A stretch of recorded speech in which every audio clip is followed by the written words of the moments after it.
Hello all, D-Swank here, and today we're taking a look at Halls of Torment, which is a survival roguelite in the veins of Vampire Survivor or HoloCure.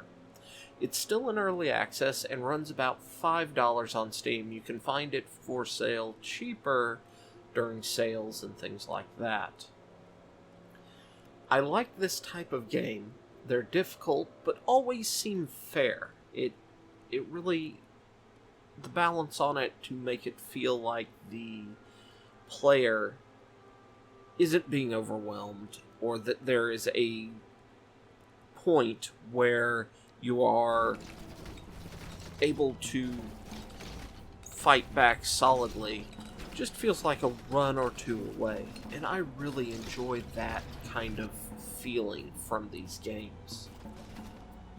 So, if this genre sounds like it might be for you, stick around. I'll give some rundown on this particular game. There are 7 heroes. The 7 heroes are Swordsman, Archer, Exterminator, Cleric, Warlock, Sorceress, Shield Maiden, Beast Hunter, Norseman. There are 4 stages in this game, and I've only unlocked 1. You have 1 starting unlocked, obviously. And as far as I can tell from the games I have played, the stage boss appears at around the 27-30 mark. Unlike Vampire Survivors, you're not insta-gibbed when the time runs out. You have a boss that you fight and can kill. I have yet to kill him. Now, there are 16 abilities that are kind of like the pickups in Vampire Survivor, or the weapons in HoloCure, or whatever you wish to phrase them as. The game calls them abilities. I have seen 5 of them. Phantom Needles, Arcane Spinners, Astronomer Orbs, Lightning Strikes, and Rin Blades. There are several more. 11 more. My math. I have bad math. But 13 more. And like other games in this genre, as you level up, as you collect scrolls instead of boxes in this one, they get stronger. So it's fairly standard fare there. What makes this game stand out, at least to me, is you have quests for each world, which, okay, that's kind of like achievements that unlock, but the way it's presented is nice. And the real standout is equipment that you can find as you go through the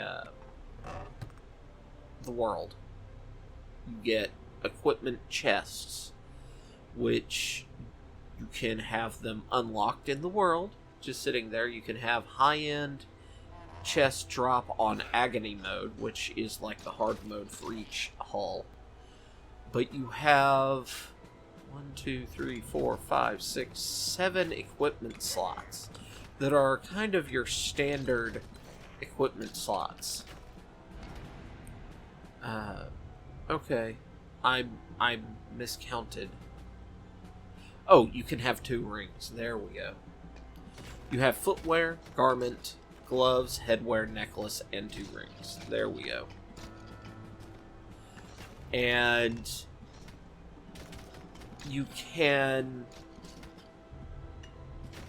store them in the item stash, and you lose them if you die. So, roguelite. Now, gameplay, like I said, for some of the other stuff, is fairly solid, but standard for this type of game. What makes it stand out is the aesthetic, which is much more like early 3D isometric RPGs, Arcanum. I think the overworld in the early Fallouts 1 and 2, I've only played them a couple of times way back when, so I may be mixing those with Fallout Tactics. But they have that sort of sheen and 3D, almost clay feel that early 3D isometric RPGs had. So that's kind of the overall aesthetic. I enjoy it, and for $5, it's hard to get a better price. And I can see myself easily sinking several hours into this game. I hope this has been informative for you, and I will see you next time. Until then, bye-bye, and I will leave you with some gameplay footage. Until next time, ta-ta.